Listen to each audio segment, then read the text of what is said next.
ನಮಸ್ಕಾರ ವಿದ್ಯಾರ್ಥಿಗಳೇ, ನಾನು ಅಜಿತ್, ನಿಮ್ಮ ಗಣಿತ ಶಿಕ್ಷಕ. ನಾವು ಏನು ಮಾಡ್ತಿದ್ದೀವಿ ಈಗ ತ್ರಿಕೋನಮಿತಿಯ ಅನುಪಾತಗಳು ಅದರ ಪ್ರಸ್ತಾವನೆ ನೋಡ್ತಾ ಇದ್ದೀವಿ. ಸೊ ಅದರಲ್ಲಿ ಈಗ ನಾವು ಎಲ್ಲ ಮೂಲ ಬೇಕಾಗಿದ್ದೆಲ್ಲ ಅದರದ್ದು ಏನೇನು ಅನುಪಾತಗಳನ್ನೆಲ್ಲ ನೋಡಿದ್ವಿ. ಏನೋ ಸೈನ್ ಥೀಟಾ, ಕಾಸ್ ಥೀಟಾ, ಆಮೇಲೆ cosec theta, tan theta, sec theta, cot theta ಇವೆಲ್ಲ ನೋಡಿದ್ವಿ. ಸೊ ಇದರ ಮೇಲೆ ನಾವು ಏನು ಮಾಡ್ತಾಯಿದ್ವಿ, ಅಭ್ಯಾಸವನ್ನು ಮಾಡಿದ್ವಿ, ಉದಾಹರಣೆಗಳನ್ನು ಸಹ ನೋಡಿದ್ವಿ. ಈಗ ಅಭ್ಯಾಸ ಶುರು ಮಾಡಿದ್ವಿ. ಯಾವುದು ಅಭ್ಯಾಸ 8.1. ಇದರಲ್ಲಿ ನಾವೇನು ಮಾಡಿದ್ವಿ, 8 ಪ್ರಶ್ನೆಗಳನ್ನು ಬಿಡಿಸಿದ್ವಿ. ಇವೆಲ್ಲ ನಿಮಗೆ ಅರ್ಥವಾಗಿದೆ ಅಂತ ತಿಳ್ಕೊಂಡಿದ್ದೀನಿ. ನೀವು ಮನೆಯಲ್ಲಿ ಇದರ ಪ್ರಯತ್ನ ಮಾಡಿದ್ದೀರಿ ಅಂತ ನನಗೆ ವಿಶ್ವಾಸ ಇದೆ. ಸೊ ಇದ್ರ ಮೇಲೆ ನಾವು ಮುಂದ್ಗಡೆ ಹೋಗೋಣಂತೆ. ಮುಂದಿನ ಪ್ರಶ್ನೆ ನಾವು 8ರವರೆಗೆ ಮಾಡಿದ್ವಿ. ಈಗ 9ನೇ ಪ್ರಶ್ನೆ ನೋಡೋಣಂತೆ. ಏನಿದೆ 9ನೇ ಪ್ರಶ್ನೆ? ತ್ರಿಭುಜ ABC-ಯಲ್ಲಿ ಕೋನ್ ಬಿ 90 ಆಗಿದೆ. ಕೋನ್ ಬಿ ಅಂದರೆ ಲಂಬಕೋನ ಆಗಿದೆ. ಏನೋ ತ್ರಿಭುಜ ABC ಲಂಬಕೋನ ಇದರಲ್ಲಾಗಿದೆ, ಬಿ ಯಲ್ಲಿ ಆಗಿದೆ. ಟ್ಯಾನ್ ಎ ಸಮ 1/ಲಬ್ಧ ವರ್ಗಮೂಲ 3 ಆದರೆ ಇವುಗಳನ್ನು ನಾವು ಬಿಡಿಸಬೇಕಾಗ್ತದೆ. ಯಾವುದು? ಸೈನ್ ಎ ಕಾಸ್ ಸಿ ಸಂಕಲನ cos A sine C, cos A cos C ವ್ಯವಕಲನ ಸೈನ್ ಎ ಸೈನ್ ಸಿಯ ಬೆಲೆಯನ್ನು ಕಂಡುಹಿಡಿಯಿರಿ ಅಂತ ಹೇಳಿದ್ದಾರೆ. ಸೊ ಏನು ಮಾಡಬೇಕು? ಇದು ಎಲ್ಲ ಒಂದೇ ಇರ್ತದೆ, ಏನು ಮಾಡೋದು ಪದ್ಧತಿ ಒಂದೇ ಇರ್ತದೆ. ಈಗ ಒಂದು ತ್ರಿಭುಜವನ್ನು ರಚಿಸೋಣಂತ. ಮೊದಲು 9ನೇ ಪ್ರಶ್ನೆ. ಮೊದಲು ಏನು ಕೊಟ್ಟಿದ್ದಾರೆ ಬರ್ಕೊಂಬಣಂತೆ. ತ್ರಿಭುಜ ABC ತ್ರಿಭುಜವನ್ನು ರಚಿಸೋಣಂತೆ. ಲಂಬಕೋನ ತ್ರಿಭುಜ ಈ ಥರ. ಇಲ್ಲಿ ಏನಾಯ್ತು, ಈಗ ಇದು ಎ ಆಯಿತು, ಬಿ ಯಲ್ಲಿ ಲಂಬಕೋನ ಅಂತ ಹೇಳಿದ್ದಾರೆ, ಬಿ ಇದು ಸಿ. ಆಮೇಲೆ ಏನು ಕೊಟ್ಟಿದ್ದಾರೆ? ಕೋನ್ ಬಿ ಯಲ್ಲಿ ಲಂಬಕೋನ, ಅದನ್ನು ಬರ್ಕೊಂಡ್ವಿ. ಆಮೇಲೆ ಟ್ಯಾನ್ ಎ ಸ್ಪರ್ಶಕ, ಟ್ಯಾನ್ ಎ ಸಮ 1/ಲಬ್ಧ ವರ್ಗಮೂಲ 3. ಆಮೇಲೆ ಅನುಪಾತದ ಪ್ರಕಾರ ನಮ್ಗೆ ಗೊತ್ತಿದೆ. ಟ್ಯಾನ್ ಎ ಹೆಂಗೆ ಕಂಡುಹಿಡಿತೀವಿ ನಾವು? ಅಭಿಮುಖ ಬಾಹು ಭಾಗಲಬ್ಧ ಪಾರ್ಶ್ವಬಾಹು. ಸೊ ಇದರಲ್ಲಿ ಅಭಿಮುಖ ಬಾಹು ಯಾವುದು? ಎಗೆ ಸಂಬಂಧಿಸಿದಂತೆ. ಬಿ ಸಿ ಭಾಗಲಬ್ಧ ಯಾವುದು? ಪಾರ್ಶ್ವಬಾಹು ಎ ಬಿ. ಎ ಸಿ ಏನಾಗುತ್ತೆ? ವಿಕರ್ಣ ಆಗ್ತದೆ. ಹಾಗಾಗಿ ಬಿ ಸಿ ಭಾಗಲಬ್ಧ ಎ ಬಿ. ಇದಕ್ಕೆ ಏನು ಮಾಡೋಣಂತೆ? ಕೆದಿಂದ ಒಂದು ಸ್ಥಿರಾಂಕವನ್ನು ಗುಣಿಸೋಣಂತೆ. ಈಗ ಹೆಂಗಂದ್ರೆ 1/ಲಬ್ಧ ವರ್ಗಮೂಲ 3 ಇದೆ, 1 ಗುಂಡ್ಲೆ ಕೆ ಭಾಗಲಬ್ಧ ವರ್ಗಮೂಲ 3 ಕೆ ಆಗುತ್ತೆ. ಸೊ ಆದ್ದರಿಂದ ಬಿ ಸಿ ಏನಾಯ್ತು? ಈಗ ಬಿ ಸಿ ಸಮ ಕೆ ಆಯಿತು. ಆಮೇಲೆ ಎ ಬಿ ಸಮ ವರ್ಗಮೂಲ 3 ಕೆ ಆಯಿತು. ಎ ಸಿ ಕಂಡುಹಿಡಿಬೇಕು ನಾವು. ಯಾಕೆ ಎ ಸಿ ಕಂಡುಹಿಡಬೇಕಂದ್ರೆ ಎ ಸಿ ವಿಕರ್ಣ. ಮುಂದೆ ನಾವು ಸೈನ್ ಮತ್ತು ಕಾಸ್ಗಳನ್ನು ಕಂಡುಹಿಡಬೇಕಾದ್ರೆ ವಿಕರ್ಣ ಬೇಕಾಗ್ತದೆ. ಅದಕ್ಕೆ ವಿಕರ್ಣವನ್ನು ಕಂಡುಹಿಡ್ಕೊಳ್ಳೋಣ. ವಿಕರ್ಣ ಹೆಂಗೆ ಕಂಡುಹಿಡಿತೀವಿ ನಾವು? ಪೈಥಾಗೋರಸ್ ಪ್ರಮೇಯ. ಪೈಥಾಗೋರಸ್ ಪ್ರಮೇಯದಿಂದ ಅಥವಾ ಸಿದ್ಧಾಂತದಿಂದ, ಎರಡೂ ಒಂದೇ. ಪ್ರಮೇಯ ಸಿದ್ಧಾಂತ ಎಲ್ಲ ಒಂದೇ ಬರ್ತದೆ. ನೀವೇನಾದರೂ ಬರೀಬೋದು. ಈಗ ಎ ಸಿ ಸಮ ವರ್ಗಮೂಲ, ಇದೊಂದು ಸರಿಯಾಗಿ ನೆನಪಿರಬೇಕು. ಎ ಬಿ ವರ್ಗ ಸಂಕಲನ ಬಿ ಸಿ ವರ್ಗ ವರ್ಗಮೂಲ. ಎ ಬಿ ಅಂದರೆ ಏನಿದೆ? ವರ್ಗಮೂಲ 3k. ಇದರ ವರ್ಗ ಮಾಡಿದ್ರೆ ಏನು ಬರ್ತದೆ? 3k² ಬರ್ತದೆ. ವರ್ಗಮೂಲ 3ರದ ವರ್ಗ 3, ಕೆದ್ದು ವರ್ಗ k². ಸಂಕಲನ ಬಿ ಸಿ ಎಷ್ಟಿದೆ? ಕೆ ಇದೆ, ಅದು ಕೆ ವರ್ಗ ಆಗ್ತದೆ. ಸೊ ಇದೆಷ್ಟಾಯಿತು? ವರ್ಗಮೂಲ 4k ವರ್ಗ ಆಯಿತು. ಇದರದ್ದು ವರ್ಗಮೂಲ ತೆಗೆದ್ರೆ 4ರ ವರ್ಗಮೂಲ ಎಷ್ಟು? 2. k² ವರ್ಗಮೂಲ ಕೆ, 2k ಉತ್ತರ. ಇನ್ನು ಎ ಸಿದು 2k. ಇದ್ರ ಮೇಲೆ ನಾವು ಏನು ಮಾಡೋಣಂತೆ? ಅವ್ರು ಕೇಳಿದ ಕಾಸ್ ಎ ಸೈನ್ ಸಿ ಅವನ್ನೆಲ್ಲ ಕಂಡುಹಿಡ್ಕೊಂಬಂತೆ. ಮುಂದೆ ಇದನ್ನು ಮತ್ತೊಮ್ಮೆ ನಾನು ತ್ರಿಭುಜವನ್ನು ರಚಿಸ್ತೀನಿ, ಅಲ್ಲೇ ಬರೆದು ಬಿಡೋಣಂತೆ. ಇದು ಎ, ಇದು ಬಿ, ಇದು ಸಿ. ಎ ಸಿ ಎಷ್ಟು ಬಂತು? 2k ಬಂತು ನಮಗೆ. ಆಮೇಲೆ ಮತ್ತೆ ಯಾವುದಿದೆ?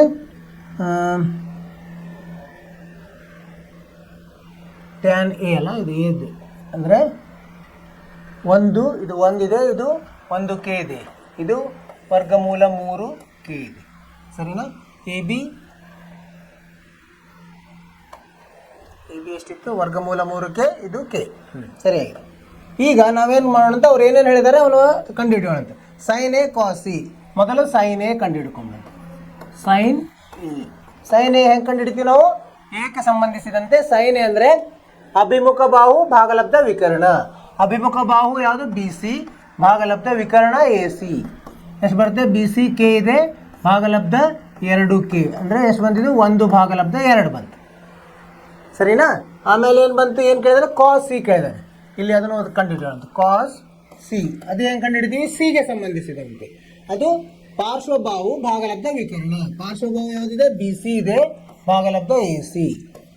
ಇದೆಷ್ಟು ಬರುತ್ತೆ, ಇದು ಕೆ ಭಾಗಲಬ್ಧ 2K ಅಂದರೆ 1 ಭಾಗಲಬ್ಧ 2. ಸರಿನಾ? ಮುಂದೆ cos A sine C. Cos A ಎಷ್ಟು ಬರುತ್ತೆ ನೋಡೋಣ. ಕಾಸ್ ಎ ಅಂದರೆ ಎಗೆ ಸಂಬಂಧಿಸಿದಂತೆ. ಪಾರ್ಶ್ವಬಾಹು ಎ ಬಿ ಭಾಗಲಬ್ಧ ಎ ಸಿ. ಎ ಬಿ ಎಷ್ಟಿದೆ, ವರ್ಗಮೂಲ 3K, ಭಾಗಲಬ್ಧ ಎ ಸಿ ಎಷ್ಟಿದೆ, 2K.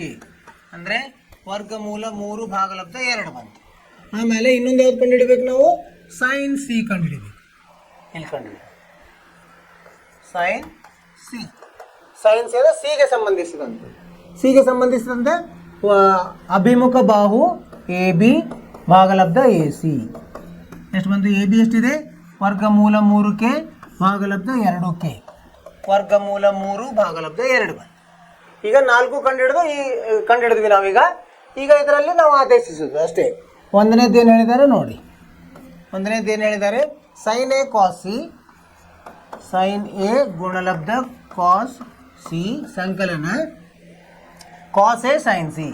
ಕಾಸ್ ಎ ಗುಣಲಬ್ಧ ಸೈನ್ ಸಿ. ಇಲ್ಲಿ ಬೆಲೆಗಳನ್ನು ಆದೇಶಿಸೋಣ.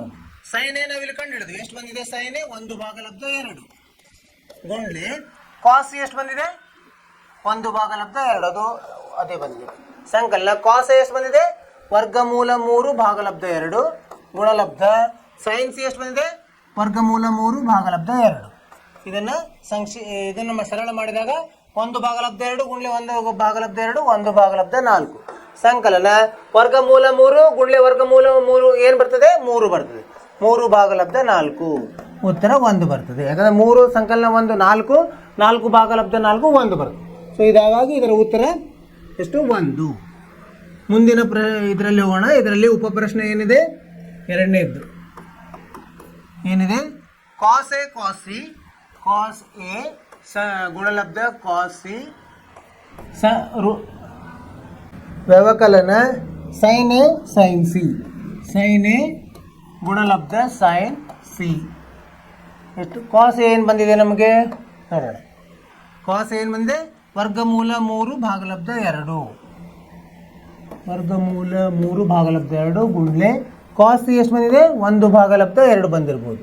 ಕಾಸ್ ಸಿ 1 ಭಾಗಲಬ್ಧ 2. 1 ಭಾಗಲಬ್ಧ 2 ನೋಡ. ಸೈನ್ ಎ ಸೈನ್ ಸಿ ಎಷ್ಟು ಬಂದಿದೆ ನೋಡಿ. ಸೈನ್ ಎ ಎಷ್ಟಿದೆ, ಸೈನ್ ಎ 1 ಭಾಗಲಬ್ಧ 2. ಇದು 1 ಭಾಗಲಬ್ಧ 2 ಗುಣಲೆ ವರ್ಗಮೂಲ 3 ಭಾಗಲಬ್ಧ 2. ಇದೇನು ಬಂತು, ವರ್ಗಮೂಲ ಭಾಗಲಬ್ಧ 4 ಋಣ ವರ್ಗಮೂಲ 3 ಭಾಗಲಬ್ಧ 4 ಅಂದರೆ 0 ಬಂತು. ಉತ್ತರವನ್ನು ನೋಡಂತೆ.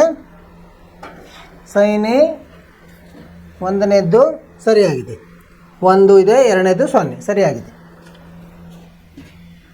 ಅರ್ಥವಾದ ವಿದ್ಯಾರ್ಥಿಗಳ ಏನಂದರೆ, ಮೊದಲು ಅವ್ರು ಏನು ಕೊಟ್ಟಿದ್ದಾರಲ್ಲ ಅದರದ ಉಪಯೋಗ ತಗೋಬೇಕು ನಾವು. ಒಂದು ತ್ರಿಭುಜವನ್ನು ಹಾಕಿ ಈ ಥರ ಅವರು ಒಂದು ಲಂಬಕೋನ ತ್ರಿಭುಜದ ಬಗ್ಗೆ ಹೇಳಿದ್ದಾರೆ. ಬಿ ಯಲ್ಲಿ ಲಂಬಕೋನವಾಗಿದೆ.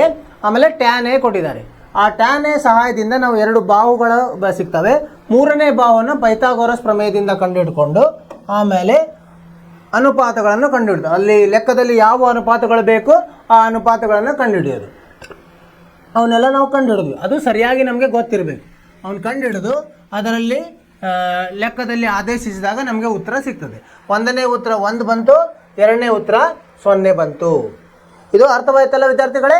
ನೀವು ಮನೆಯಲ್ಲಿ ಇದನ್ನು ಪುನರಾವರ್ತನೆ ಮಾಡಬೇಕು. ಅಂದರೆ ನಿಮಗೆ ಅದು ನಿಮ್ಮ ಮನಸ್ಸಿನಲ್ಲಿ ಕೂಡ್ತದೆ. 9 ಆಯ್ತು. 10ನೇ ಪ್ರಶ್ನೆ ಏನಿದೆ ಓದೋಣ. 10ನೇ ಪ್ರಶ್ನೆ, ತ್ರಿಭುಜ ಪಿ ಕ್ಯೂ ಆರ್ನಲ್ಲಿ ಕ್ಯೂ ಸಮ 90 ಇದೆ. ಅಂದರೆ ಕ್ಯೂ ಅಲ್ಲಿ ಅದು ಲಂಬಕೋನವಾಗಿದೆ. ಪಿ ಆರ್ ಸಂಕಲನ ಕ್ಯೂ ಆರ್ ಸಮ 25 ಸೆಂಟಿಮೀಟರ್. ಪಿ ಕ್ಯೂ ಸಮ 5 ಆಗಿದೆ. ಸೈನ್ ಪಿ, ಕಾಸ್ ಪಿ ಮತ್ತು ಟ್ಯಾನ್ ಪಿಗಳ ಬೆಲೆ ಕಂಡುಹಿಡಿಯಿರಿ. ಇಲ್ಲೇನು ಕೊಟ್ಟಿದ್ದಾರೆ, 1 ಬಾಹು ಕೊಟ್ಟಿದ್ದಾರೆ. ಆಮೇಲೆ ಇನ್ನು 2 ಬಾಹುಗಳ ಮೊತ್ತ ಕೊಟ್ಟಿದ್ದಾರೆ. ಸೊ ಅವುಗಳ ಸಹಾಯದಿಂದ ಪೈಥಾಗೋರಸ್ ಇದನ್ನು ನಾವು ಏನು ಮಾಡಬೇಕು, ಉಪಯೋಗಿಸಿ ನಾವು 2 ಬಾಹುಗಳನ್ನು ಕಂಡುಹಿಡಿಬೇಕು. ಇಲ್ಲಿ ಸಂಬಂಧ ಕೊಟ್ಟ ಮೇಲೆ ನಾವು ಕಂಡುಹಿಡಿಬೋದು ಸರಳವಾಗಿ. ಪ್ರಯತ್ನ ಮಾಡೋಣ. ಮೊದಲು ಒಂದು ಲಂಬಕೋನ ತ್ರಿಭುಜವನ್ನು ರಚಿಸೋಣಂತೆ. ಇದಕ್ಕೇನು ಹೆಸರು ಹೇಳೋಣ, ಪಿ ಕ್ಯೂ ಆರ್ ಅಂತ ಹೇಳಿದ್ದಾರೆ. ಇದು ಪಿ, ಇದು ಕ್ಯೂ, ಇದು ಆರ್. ಕ್ಯೂ ಇಲ್ಲೇ ಬರ್ತೀವಿ ಅಂದರೆ ಅದು ಅಲ್ಲಿ ಲಂಬಕೋನವಿದೆ ಅಂತ ಹೇಳಿದ್ದಾರೆ. ಆ ನಂತರ ಏನು ಹೇಳಿದ್ದಾರೆ ಅವರು? ಪಿ ಕ್ಯೂ 5 ಅಂತ ಹೇಳಿದ್ದಾರೆ. ಪಿ ಕ್ಯೂ ಇದು 5 ಸೆಂಟಿಮೀಟರ್. ಆಮೇಲೆ ಮತ್ತೇನು ಹೇಳಿದ್ದಾರೆ? ಪಿ ಆರ್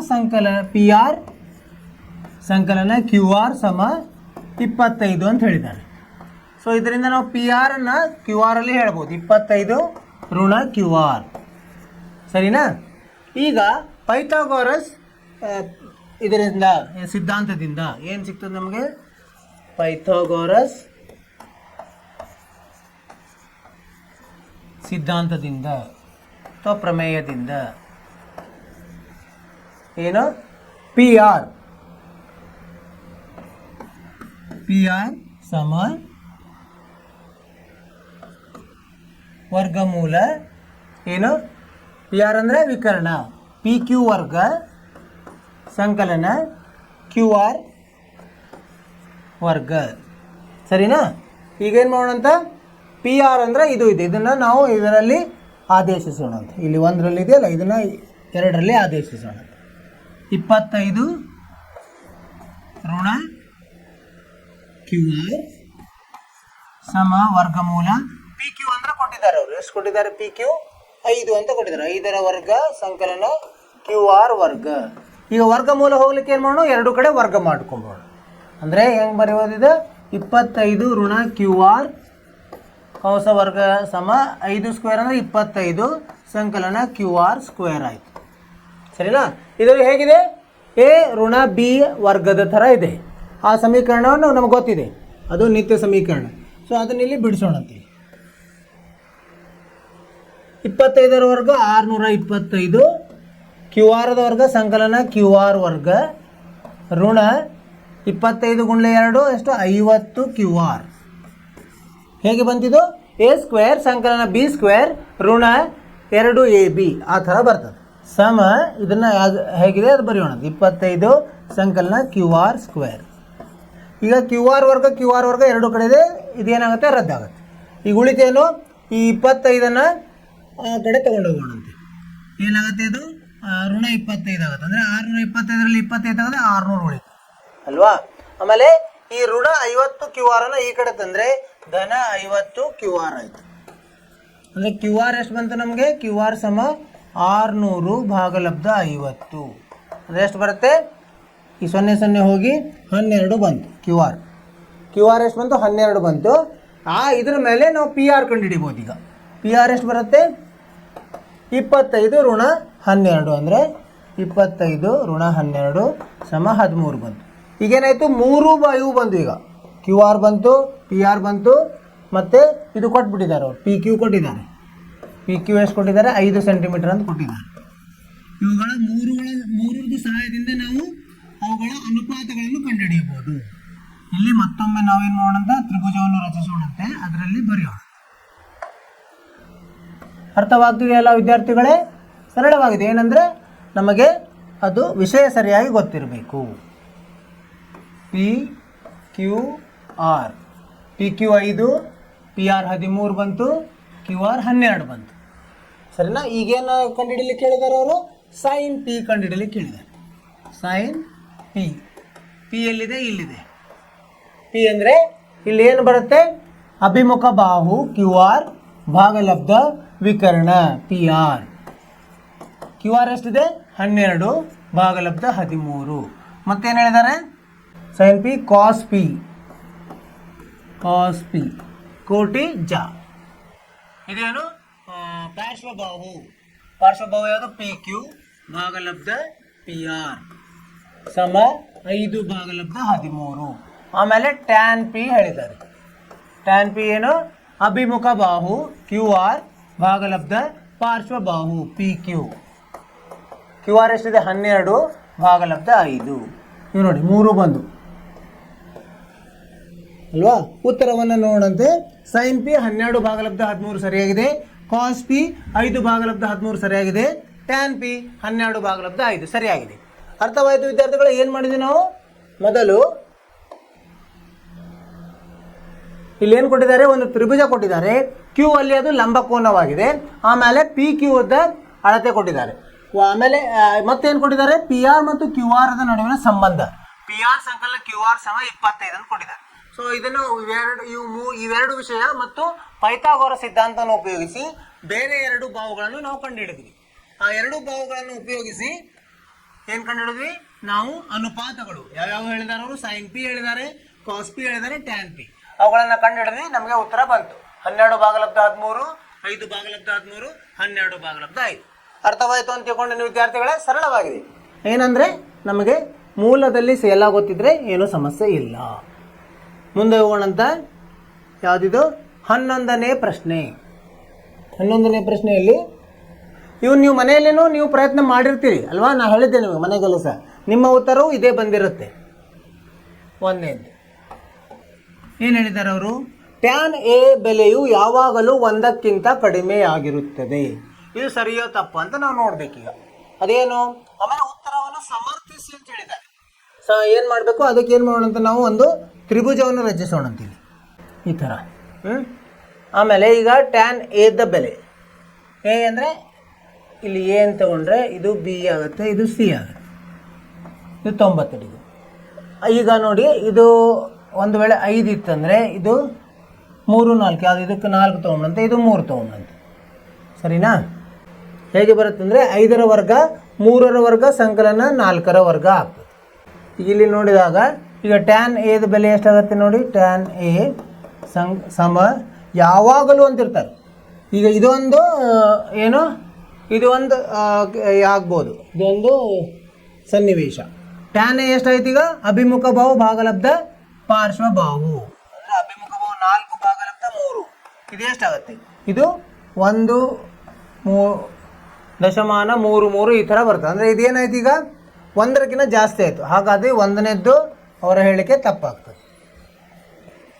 ಈ 3 ಇಲ್ಲಿ ಬಂದು 4 ಇಲ್ಲಿ ಹೋದ್ರೆ 3 ಭಾಗಲಬ್ಧ 4 1ಕ್ಕಿಂತ ಕಡಿಮೆ. ಆದರೆ ಒಂದು ವೇಳೆ ಇಲ್ಲಿ 4 ಬಂದರೆ ಅಲ್ಲಿ 3 ಬಂದರೆ ಅವರ ಹೇಳಿಕೆ ತಪ್ಪಾಗ್ತದೆ. ಯಾವಾಗಲೂ ಒಂದಿದ್ದಾರೆ. ಸೊ ಒಮ್ಮೊಮ್ಮೆ ಅದು ಕಡಿಮೆನೂ ಆಗ್ಬೋದು, ಜಾಸ್ತಿನೂ ಆಗ್ಬೋದು. ಆದ್ದರಿಂದ ಇದು ನಾವೇನು ಹೇಳ್ಬೋದು, ಇದು ತಪ್ಪು. ಯಾವಾಗಲೂ ಅನ್ನೋ ತಪ್ಪು. ಯಾವಾಗಾರು ಒಮ್ಮೆ ಆಗ್ಬೋದು, ಒಮ್ಮೆ ಆಗ್ಲಿಕ್ಕಿಲ್ಲ ಅಂದರೆ ಇದು ಅವಾಗ ನೋಡ್ಬೋದಾಯಿತು. ಇವರು ಯಾವಾಗಲೂ ಅಂದಿರೋದ್ರಿಂದ ಇದು ತಪ್ಪಾಗತ್ತೆ. ಎರಡನೇದು ನೋಡೋಣಂತೆ.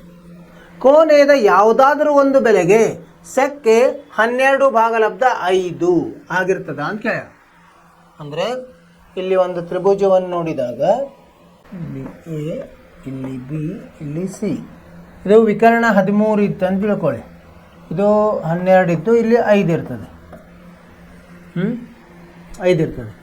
ಸೊ ಈ ಸಂದರ್ಭದಲ್ಲಿ ಸೆಕ್ಕೆ ಎಷ್ಟಾಗತ್ತೆ, ಸೆಕ್ ಎ. ಸೆಕ್ಕೆ ಹೆಂಗೆ ಕಂಡುಹಿಡಿತೀವಿ ನಾವು, ವಿಕರ್ಣ ಭಾಗಲಬ್ಧ, ವಿಕರ್ಣ ಯಾವುದಿಲ್ಲಿ ಬರೆಯೋಣ ಅಂದರೆ ನಮ್ಗೆ ಗೊತ್ತಾಗ. ವಿಕರ್ಣ ಯಾವುದು, ಎ ಸಿ ಭಾಗಲಬ್ಧ ಪಾರ್ಶ್ವಬಾಹು, ಪಾರ್ಶ್ವಬಾಹು ಎ ಬಿ. ಎಷ್ಟಾಯ್ತು ಇದು, 13 ಭಾಗಲಬ್ಧ 5. ಅವ್ರೇನು ಕೇಳಿದ್ದಾರೆ, 12 ಭಾಗಲಬ್ಧ 5 ಆಗಲಿಕ್ಕೆ ಸಾಧ್ಯವಿದೆಯಾ? ಇದು ನೀವು ಇದು 5 ಇಲ್ಲಿ ತೊಗೊಂಡು ಅದು ಅಲ್ಲಿ 12 ತೊಗೊಂಡ್ರೂ ಆಗಲ್ಲ. ಅದು 13 ಭಾಗಲಬ್ಧ 5 ಆಗ್ಬೋದು, 13 ಭಾಗಲಬ್ಧ 12. ಆದ್ದರಿಂದ ಇದು ಸಹ ತಪ್ಪಾಗ್ತದೆ. ತಪ್ಪು. ಈಗ ಇದು 5 ಇಲ್ಲಿ ಬಂತು, 12 ಇಲ್ಲಿ ಹೋದ್ರೂ ಏನಾಗುತ್ತೆ, ಅದು ಎ ಸಿ ಭಾಗಲಬ್ಧ ಎ ಬಿ ಆದರೆ ಅವಾಗ 13 ಭಾಗಲಬ್ಧ 12 ಆಗುತ್ತೆ. ಯಾವಾಗಾದರೂ 12 ಭಾಗಲಬ್ಧ 10. ಯಾಕೆ ಇಲ್ಲಿ 12 ಇರಲಿಕ್ಕೆ ಸಾಧ್ಯವಿಲ್ಲ. 12 ಇತ್ತಂದರೆ ಇದರ ಬೆಲೆಗಳು ಬೇರೆ ಬೇರೆ ಆಗಿಬಿಡ್ತವೆ. ಸರಿನಾ? ಮುಂದೆ ಹೋಗೋಣಂತೆ. ಮೂರನೇ ಪ್ರಶ್ನೆ. ಮೂರನೇದು ಏನಂತಾರೆ, ಕೋನ ಎದ ಕೋಸೆಕೆಂಡ್ ಎ ಅನ್ನು ಕಾಸ ಎಂದು ಸಂಕ್ಷೇಪಿಸಿ ಉಪಯೋಗಿಸಿದೆ. ತಪ್ಪು. ಏನು, ಕೋನೆಯದ ಕಾಸೆಕೆಂಡ್ ಎದುರ್ತಿದೆ, ಅದು ಕಾಸೆಕೆಂಡನ್ನು ಕಾಸ್ ಅಂತ ಮಾಡಿದ್ದಾರೆ ಅಂತ ಹೇಳಿದ್ದಾರೆ. ಅಲ್ಲ, ಕಾಸನ್ನು ಕೋಸೈನದ್ದು, ಅದು ಕೋಸೈನದ್ದು ಕಾಸು. ಕಾಸ್ ಎ ಅಂದ್ರೆ ಏನು, ಇದು ಕೋಸೈನ್ ಎದ ಸಂಕ್ಷಿಪ್ತ ರೂಪ. ಇದು ಕೋಸೆಕೆಂಡದ್ದಲ್ಲ. ಸೊ ಹೀಗಾಗಿ ಇದು ಸಹ ತಪ್ಪು.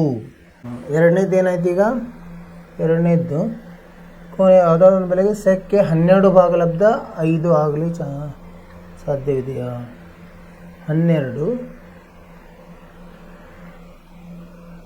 ವಿಕರ್ಣ ಸರಿ ಇದಲ್ಲ, ವಿಕರ್ಣ ಭಾಗಲಬ್ಧ ಇದು 12 ಇಲ್ಲಿ ಬಂತಂದರೆ ಇಲ್ಲ ತಪ್ಪಾಗ್ತದೆ. ಕಾಸ್ ಎದ್ದು ಎದ್ರದ್ದು ಅದು ಸಂಕ್ಷಿಪ್ತ ರೂಪ, ಕೋಸೈನ್ ಎದ್ದು ಸಂಕ್ಷಿಪ್ತ ರೂಪ, ಕೋಸೆಕೆಂಟದ್ದು ಕೋಸೆಕ್ ಅಂತ ಹೇಳ್ತಾರೆ. ಕೋಸಿಕೆಂಟ್ ಎ ಅಂದರೆ ಕೋಸೆಕ್ ಎ. ಆದ್ದರಿಂದ ಇದು ಮೂರನೇದು ತಪ್ಪು. ನಾಲ್ಕನೇದು ನೋಡಿ. ನಾಲ್ಕನೇದು ಕಾಟ್ ಎ ಎಂಬುದು ಕಾಟ್ ಮತ್ತು ಎಗಳ ನಡುವಿನ ಗುಣಲಬ್ಧ. ತಪ್ಪು. ಕಾಟ್ ಎ ಅಂದರೆ ಇದು ಇದು ಸಮವಲ್ಲ. ಕಾಟ್ ಗುಣಲಬ್ಧ ಎ ಅಲ್ಲ. ಯಾಕೆ ಹೇಳಿ? ಇದು ಒಂದು ಹೆಸರಿದು, ಹೆಸರನ್ನು ಗುಣಲಬ್ಧ ಅಲ್ಲ. ಈಗ ಹೇಗೆ ಯಾರ್ದೋ ಒಂದು ಹೆಸರು ಮುಂದೆ ಒಂದು ಇನಿಷಿಯಲ್ ಹಚ್ಚಿರ್ತೀವಿ, ಅವರ ತಂದೆಯ ಹೆಸರನ್ನು ಏನೋ, ಸೊ ಅದು ಗುಣಲಬ್ಧವಲ್ಲ, ಬರೀ ಹೆಸರು, ನಾಮಪದ. ಹೀಗಾಗಿ ಕಾಟ್ ಎ ಒಂದು ಕೋಟ್ ಟ್ಯಾಂಜೆಂಟ್ ಎದ ಸಂಕ್ಷಿಪ್ತ ರೂಪ. ಏನು ಕಾಟ್ ಎ? ಏನು ಕಾಟ್ ಎ ಇದು ಕೋಟ್ಯಾಂಜೆಂಟ್ ಎದ ಸಂಕ್ಷಿಪ್ತ ರೂಪ. ಆದ್ದರಿಂದ ಅವ್ರು ಏನು ಕೊಟ್ಟಿದಾರಲ್ಲ ಆ ಹೇಳಿಕೆ ತಪ್ಪು. ಐದನೇದು ಏನಿದೆ? ಥೀಟಾದ ಒಂದು ಬೆಲೆಗೆ ಸೈನ್ ಥೀಟಾ ಸಮ 4 ಭಾಗಲಬ್ಧ 3 ಆಗಿದೆ. ಇದು ತಪ್ಪಾಗ್ತದೆ. ಯಾಕಂದರೆ ನೋಡೋಣ, ನಾವು ಅದನ್ನು ಇಲ್ಲಿ 5 ವಿಕರಣ 4 ಇದು 3 ಇದ್ದಾಗ ಯಾವುದೇ ಬೆಲೆ ತಗೋ, ಇದು 3 ಇಲ್ಲಿರಲಿ, ಇದು 4 ಅಲ್ಲಿರಲಿ, ಈ ಥೀಟಾ ಇಲ್ಲಿರಲಿ, ಇದು ಥೀಟಾ ಇಲ್ಲಿ ಇದ್ದಾಗ ಏನಾಗುತ್ತೆ? ಸೈನ್ ಥೀಟಾ ಎಷ್ಟಾಗುತ್ತೆ? ಸೈನ್ ಥೀಟಾ ಸಮ ಎ ಬಿ ಸಿ. ಇದೇನಾಗುತ್ತೆ? ಬಿ ಸಿ ಭಾಗಲಬ್ಧ ಎ ಸಿ ಆಗುತ್ತೆ. ಅಂದರೆ ಇದು ಎಷ್ಟಾಗುತ್ತೆ? 4 ಭಾಗಲಬ್ಧ 5 ಆಗುತ್ತೆ. ಅಂದರೆ ಇದೇನಾಯ್ತು? ಈಗ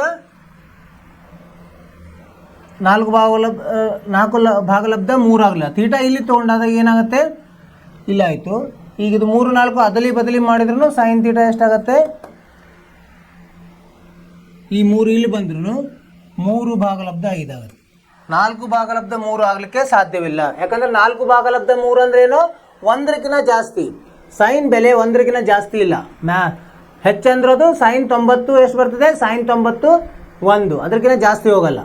ಆದ್ದರಿಂದ ಇದು ಸಹ ತಪ್ಪು. ಆದ್ದರಿಂದ ಈ ಹೇಳಿಕೆ ತಪ್ಪಾಗಿದೆ.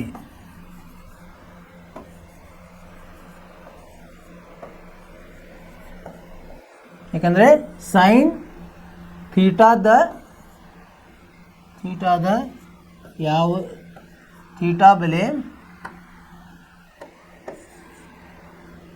ಥೀಟಾ ಸಮ 0ಯಿಂದ 90ರವರೆಗೆ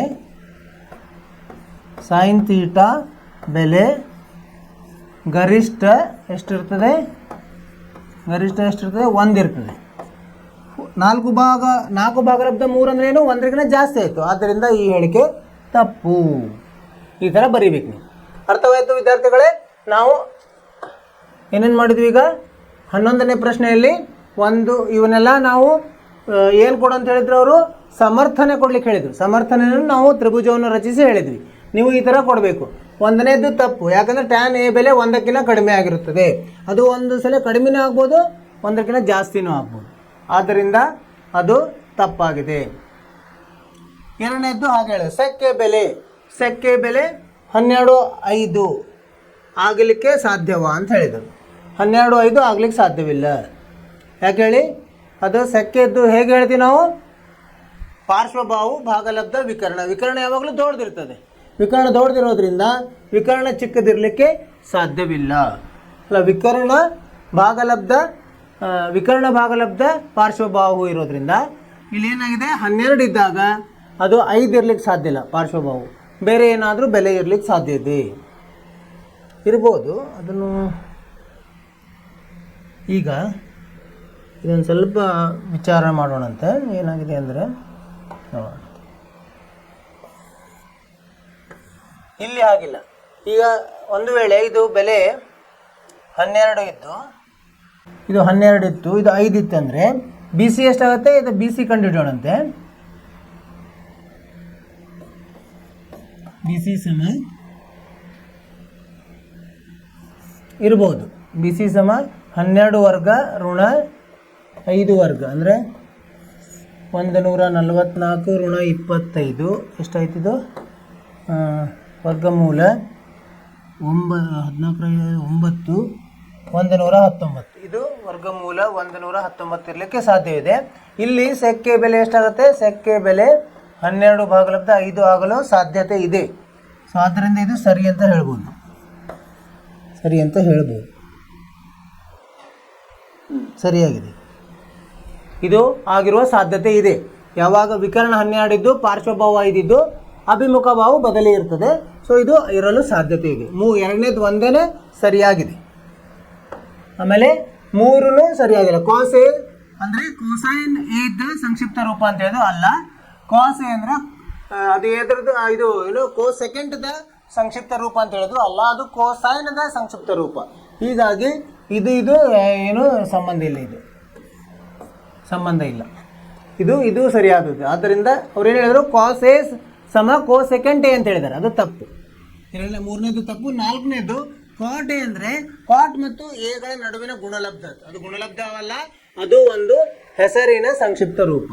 ಆಮೇಲೆ ಇನ್ನೊಂದು 5ನೇದು ಏನು ಹೇಳಿದ್ರು ಅವರು, ಥೀಟಾದ ಒಂದು ಬೆಲೆಗೆ ಸೈನ್ ಥೀಟಾ 4/3 ಅದು ಇರಲು ಸಾಧ್ಯವಿಲ್ಲ. ಯಾಕಂದರೆ ವಿಕರ್ಣ ಇದು ಇರಲು ಸಾಧ್ಯವಿಲ್ವಾ, ಸಾಧ್ಯವಿದೆ. ಹೌದು, ಇದು 4 ಇತ್ತಂದರೆ ಇದು 3 ಇತ್ತಂದರೆ 4ರ ವರ್ಗ 16 ಋಣ 3ರ ವರ್ಗ 9, 5 ವರ್ಗಮೂಲ 5 ಸಾಧ್ಯತೆ ಇದೆ. 4/3 ಹಾಂ 4 ಭಾಗ, ಯಾಕಂದರೆ ವಿಕರ್ಣ ಕಡಿಮೆ ಇರಲಿಕ್ಕೆ ಸಾಧ್ಯವಿಲ್ಲ. ಯಾಕಂದರೆ 4/3 ಯಾಕೆ ಇರಲಿಕ್ಕೆ ಸಾಧ್ಯವಿಲ್ಲ ಅಂದರೆ ಸೈನ್ ಥೀಟಾದ ಅನುಪಾತ ಹೆಂಗೆ ಕಂಡುಹಿಡಿತೀವಿ ನಾವು, ಅಭಿಮುಖ ಬಾಹು ಭಾಗಲಬ್ಧ ವಿಕರ್ಣ. ಇಲ್ಲಿ ಏನಾಯಿತು, ಅಭಿಮುಖ ಬಾಹುವಿನ ಅವ್ರು ಕೊಟ್ಟಿರೋ ಪ್ರಕಾರ ವಿಕರ್ಣ ಕಡಿಮೆ ಇದೆ, ವಿಕರ್ಣ ಯಾವಾಗಲೂ ಕಡಿಮೆ ಇರಲ್ಲ, ಆದ್ದರಿಂದ ಇದು ಸಾಧ್ಯವಿಲ್ಲ. ಅದನ್ನು ಬರೀಬೇಕು. ವಿಕರ್ಣ ಇದು ಉದಾಹರಣೆ, ವಿಕರ್ಣ ಯಾವಾಗಲೂ ಉಳಿದೆರಡು ಬಾಹುಗಳಿಗಿಂತ ದೊಡ್ಡದಾಗಿರುತ್ತದೆ.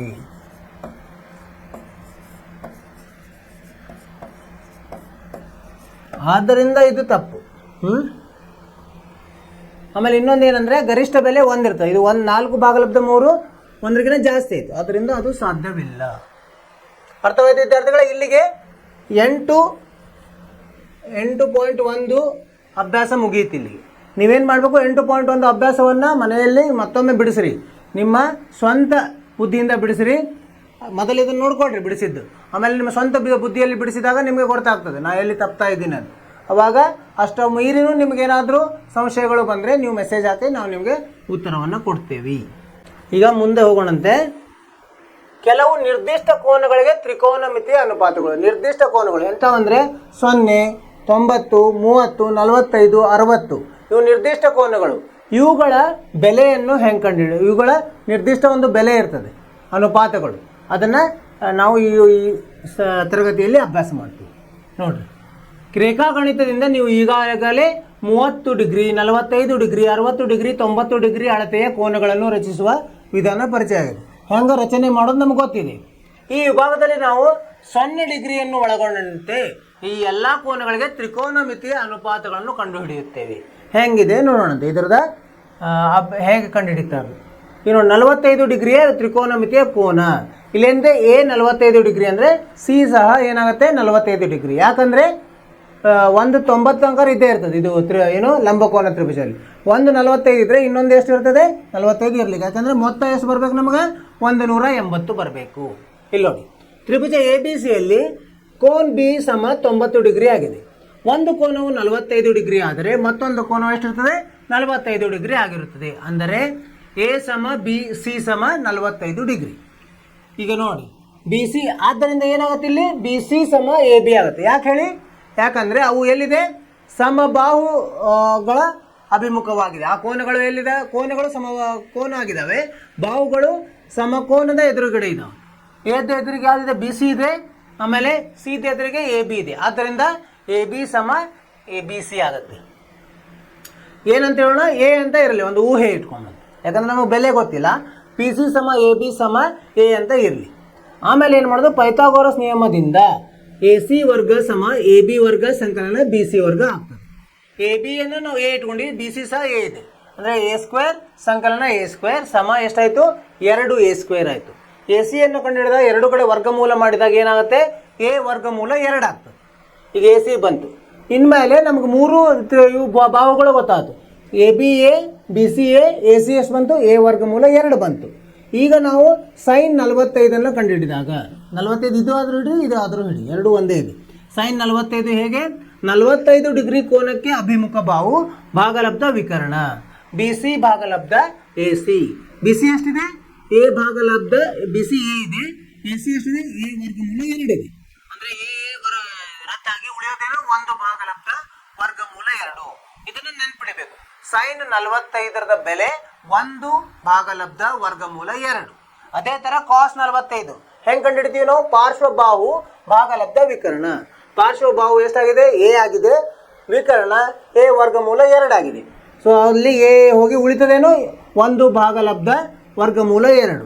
ನಾವು ಇದ್ರ ಮೇಲೆ ಏನು ಹೇಳ್ಬೋದು ನಾವು? ಸೈನ್ 45 ಸಮ ಕಾಸ್ 45. ಅದೇ ಥರ ಟ್ಯಾನ್ 45. ಟ್ಯಾನ್ 45 ಹೆಂಗೆ ಕಂಡುಹಿಡಿತೀವಿ ನಾವು? ಟ್ಯಾನ್ ಥೀಟಾ 45 ಥೀಟಾ ಅಥವಾ ಟ್ಯಾನ್ ಎ ಹೆಂಗೆ ಕಂಡುಹಿಡಿತೀವಿ? ಅಭಿಮುಖ ಬಾಹು ಭಾಗಲಬ್ಧ ಪಾರ್ಶ್ವಬಾಹು. ಅಭಿಮುಖ ಬಾಹು ಬಿ ಸಿ ಆಗಿದೆ, ಪಾರ್ಶ್ವಬಾಹು ಎ ಬಿ ಆಗಿದೆ, ಎ ಭಾಗಲಬ್ಧ ಎ ಸಮ 1. ಅಂದರೆ ಯಾವಾಗಲೂ ಟ್ಯಾನ್ 45ರ ಬೆಲೆ 1 ಆಗಿರ್ತದೆ. ಇವು 3 45ಕ್ಕೆ ಸಂಬಂಧಿಸಿದಂಥ 3. ಇದನ್ನು ಉಪಯೋಗಿಸಿ ನಾವು ಉಳಿದ 3 ಅನುಪಾತಗಳನ್ನು ಕಂಡುಹಿಡಿಯಬಹುದು. ಕಾಸೆಕ್ 45. ಕಾಸೆಕ್ 45 ಹೆಂಗೆ ಕಳಿತೀವಿ? 1 ಸೈನ್ 45ರ ವಿಲೋಮ 1 ಭಾಗಲಬ್ಧ ಸೈನ್ 45 ಅಂದರೆ ವರ್ಗಮೂಲ 2. ಸೆಕ್ 45 ಎಷ್ಟು? 1 ಭಾಗಲಬ್ಧ ಕಾಸ್ 45, ಅದು ಎಷ್ಟು ಬಂತು? ವರ್ಗಮೂಲ 2. ಅದೇ ಥರ ಕಾಟ್ 45 ಎಷ್ಟು ಬರ್ತದೆ? 1 ಭಾಗಲಬ್ಧ ಟ್ಯಾನ್ 45, ಅದು ಸಹ 1. ಸೊ ಹೀಗಾಗಿ 45 ಡಿಗ್ರಿಯ 6 ಅನುಪಾತಗಳನ್ನು ನಾವು ಇಲ್ಲಿ ಕಲ್ತೀವಿ. ಈಗ 30 ಮತ್ತು 60 ಡಿಗ್ರಿನ ಹೆಂಗೆ ಕಂಡುಹಿಡಿಯೋದು? ಈಗೇನು ಮಾಡೋದು? ಒಂದು ಸಮಬಾಹು ತ್ರಿಭುಜವನ್ನು ರಚಿಸಿ. ಅಂದರೆ 3 ಕೋನಗಳು ಎಷ್ಟು ಇರಬೇಕು? 60 60 60. ಅದರಲ್ಲಿ ಒಂದು ಏನೋ ಶೃಂಗ ಇರುತ್ತಲ್ಲ, ಆ ಏದನ್ನ ನಾವು ಅದನ್ನು ಕತ್ತರಿಸಿ ಸಮದ್ವಿಕೋನ ಮಾಡೋಣ. ಮಾಡಿ ಅದನ್ನು ನೇರವಾಗಿ ಎಳೆದಾಗ ಇದೇನಾಗುತ್ತೆ? ಎ ಡಿ ಇದಕ್ಕೆ ಬಿ ಸಿಗೆ ಲಂಬವಾಗಿರ್ತದೆ. ಇದನ್ನು ನಾವು ಹಿಂದಿನ ತರಗತಿಗಳಲ್ಲಿ ಅಥವಾ ಹಿಂದಿನ ಪಾಠಗಳಲ್ಲಿ ಕಲ್ತಿದ್ದೀವಿ. ಇದನ್ನು ನೋಡೋಣ ಅಂತೀವಿ. ಇದೀಗ ನಾವು 30 ಮತ್ತು 60 ಡಿಗ್ರಿಯ ತ್ರಿಕೋನಮಿತಿಯ ಅನುಪಾತಗಳನ್ನು ಲೆಕ್ಕಿಸೋಣ. ಸಮಬಾಹು ತ್ರಿಭುಜ ಎ ಬಿ. ಸಮಬಾಹು ತ್ರಿಭುಜ ಅಂದರೆ ಸಮಬಾಹು ಅಥವಾ ಸಮಕೋನ ತ್ರಿಭುಜ ಪರಿಗಣಿಸೋಣ. ಸಮಬಾಹು ತ್ರಿಭುಜದ ಪ್ರತಿ ಕೋನದ ಅಳತೆ ಎಷ್ಟಿರುತ್ತೆ? 60 ಡಿಗ್ರಿ ಇರ್ತದೆ. ಎ ಸಮ ಬಿ ಸಮ ಸಿ ಸಮ 60 ಡಿಗ್ರಿ. ಬಾಹು ಬಿ ಸಿಗೆ ಎ ಇಂದ ಎ ಡಿಗೆ ಲಂಬ ಎಳೆಯಿರಿ. ಏನು ಮಾಡೋದು? ಎ ದಿಂದ ಬಿ ಸಿಗೆ ಲಂಬ ಎಳೆಯೋದು. ಅವಾಗ ಏನಾಗ್ತದೆ? ತ್ರಿಭುಜ ಎ ಬಿ ಡಿ ಸಮರೂಪ ಎ ಬಿ ಡಿ ಸಮರೂಪ ಎ ಸಿ ಡಿ. ಯಾಕೆ ಹೇಳ್ರಿ? ಇಲ್ಲಿ ನೋಡಿ ಏನಾಗುತ್ತೆ, ಇಲ್ಲಿ ನಾವು ಎಳೆದಾಗ ಈ ಕೋನ ಸಮ ಈ ಕೋನ ಆಗುತ್ತೆ.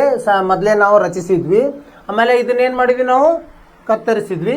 ಸೊ ಈ ಕೋನ ಸಮ ಈ ಕೋನ, ಈ ಕೋನ ಸಮ ಈ ಕೋನ ಆಯಿತು. ಅಂದರೆ ಏನಾಯ್ತು? 3 ಕೋನಗಳು ಸಮ ಇರೋದ್ರಿಂದ ಯಾವ ಥರ ಆಯ್ತದು? ಎ ಎ ಎ ಈ ಕಾರಣದಿಂದ ಕೋನ ಕೋನ ಕೋನ ಆ ಕಾರಣದಿಂದ ಅದು ಏನಾದರೂ 2 ಕೋನಗಳು ಸಮರೂಪ. ಅದು ಸಮರೂಪನೂ ಅದು. ಆಮೇಲೆ ಇದು ಏನಾಯಿತು? ಸರ್ವಸಮನೂ ಆಯಿತು. ಸರ್ವಸಮ ಆಗುತ್ತೆ. ಸರ್ವಸಮ ಏಕಾಗುತ್ತೆ. ಎ ಡಿ ಇಲ್ಲಿ ಸಾಮಾನ್ಯವಾಗಿದೆ, ಬಿ ಡಿ ಸಮ ಡಿ ಸಿ ಆಯಿತು, ಎ ಬಿ ಸಮ ಎ ಸಿ ಆಯಿತು. ಅಲ್ಲೇನಾದರೂ ಬಾಹು ಬಾಹು ಬಾಹು ಕಾರಣದಿಂದ ಇದು ಸರ್ವಸಮ ತ್ರಿಭುಜಗಳಾಗ್ತದೆ. ಸರ್ವಸಮ ತ್ರಿಭುಜ ಆದಮೇಲೆ ಏನಾಗುತ್ತೆ? ಬಿ ಡಿ ಸಮ ಡಿ ಸಿ ಅಂತ ಅನುರೂಪ ಬಾಹುಗಳು. ಆಮೇಲೆ ಬಿ ಎ ಡಿ ಸಮ ಸಿ ಎ ಡಿ. ಸಮಬಾಹು ತ್ರಿಭುಜದ ಅನುರೂಪ ಬಾಹುಗಳು, ಅನುರೂಪ ಕೋನಗಳು. ಅದರ ಇದು ವಿಷಯದಿಂದ ಈಗೇನಾಯ್ತು? ಈಗ ತ್ರಿಭುಜ ಎ ಬಿ ಡಿ ಲಂಬ ಕೋನ ಆಯಿತು. ಯಾಕಂದರೆ ಇದು ಸಮ ಇದು ಆಗಿದ್ರಿಂದ ಒಂದು ಅದು ಏನಾಯಿತು? ಸರಳ ರೇಖೆಯ ಕೋನ ಆಯಿತು. ಡಿ ಯಲ್ಲಿ ಎರಡು ಕೋನಗಳು ಸಮ ಇರೋದ್ರಿಂದ 90 90 ಆಯಿತು. ಎ ಡಿ ಬಿ ಏನಾಯ್ತು, ಒಂದು ಲಂಬ ಕೋನ ತ್ರಿಭುಜ. D 90 degree, B A D ಏನಾಯ್ತು, ಇದು 30 ಆಯಿತು. ಸಮ ಇರೋದ್ರಿಂದ ಇದು 60 ಇರೋದ್ರಿಂದ ಉಳಿದಿರೋದು ಎಷ್ಟು? 90 60 150. 180ರಲ್ಲಿ 150 ಕಳೆದ್ರೆ ಇದು 30 ಆಗ್ತದೆ. ಅದು 30 ಆಯಿತು. ಈಗ ನಾವು ಅನುಪಾತಗಳನ್ನು ಕಂಡುಹಿಡಿಯಬಹುದು. ಈಗೇನಿದೆ, ನಾವು ಬಿ ಡಿಯನ್ನು ಎಲ್ಲ ಬಾಹುಗಳನ್ನು 2A 2A 2A ಅಂತ ನಾವು ಊಹಿಸಿ, ಬಿ ಡಿ ಎಷ್ಟಾಗುತ್ತೆ, ಅರ್ಧವಾಗಿರೋದ್ರಿಂದ ಬಿ ಸಿ ಅರ್ಧವಾಗಿರೋದ್ರಿಂದ ಅದು ಎ ಆಗುತ್ತೆ. ಇದು ಎ, ಇದು ಎ, ಸರಿನಾ? ಇದು ಎ ಆಯಿತು, ಇದು 2A ಆಯಿತು. ಎ ಡಿ ಕಂಡುಹಿಡಿಬೋದು. ಎ ಡಿ ಹಂಗೆ ಪೈಥಾಗೋರಸ್ ನಿಯಮದಿಂದ ಕಂಡುಹಿಡಿದಾಗ ಎಷ್ಟು ಬರ್ತದೆ? ಎ ವರ್ಗಮೂಲ 3 ಬರ್ತದೆ. ಈಗ ನಾವು ಅನುಪಾತಗಳನ್ನು ಕಂಡುಹಿಡಿಯಬಹುದು. ಸೈನ್ 30 ಏನಂತ ಹೆಂಗೆ ಕಂಡುಹಿಡಿತೀವಿ ನಾವು? ಸೈನ್ 30 ಅಭಿಮುಖ ಬಾಹು ಭಾಗಲಬ್ಧ ವಿಕರ್ಣ. ಅಭಿಮುಖ ಬಾಹು ಎ ಆಗಿದೆ, ವಿಕರ್ಣ ಎಷ್ಟಿದೆ? 2A ಇದೆ. ಅಂದರೆ ಎ ಭಾಗಲಬ್ಧ 2A ಅಂದರೆ 1 ಭಾಗಲಬ್ಧ 2. ಸೈನ್ 30ರ ಬೆಲೆ 1 ಭಾಗಲಬ್ಧ 2. ಕಾಸ್ 30. ಕಾಸ್ 30 ಹೆಂಗೆ ಕಂಡುಹಿಡಿತೀವಿ ನಾವು? ಪಾರ್ಶ್ವಬಾಹು ಭಾಗಲಬ್ಧ ವಿಕರ್ಣ. ಪಾರ್ಶ್ವಬಾಹು ಎಷ್ಟಿದೆ? ಬಾಹು ವರ್ಗಮೂಲ 3A.